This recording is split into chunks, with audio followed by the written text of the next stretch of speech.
Sorry guys, dito tayo ngayon sa isang budiga. Naghanap kami guys ng budiga po rin. Yung mga kasamaan namin guys. Oh, need talaga namin dito guys. Kasi may nagpahanap sa amin ng isang company. Yun, tires and lubricant ang kanilang ano. So ito na guys, tingnan nyo guys. Ang laki-laki ito guys.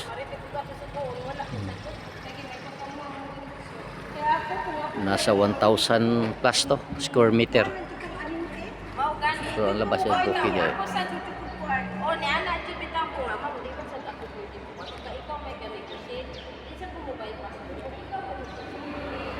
Ganda ng pagkagawa guys. Oh, bagong-bago pa guys. Oh.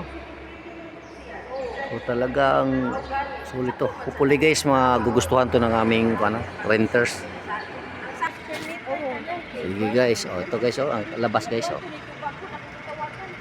Probinsya pa guys, oh, na may mga taniman pa diyan guys, may tuloy ng saging.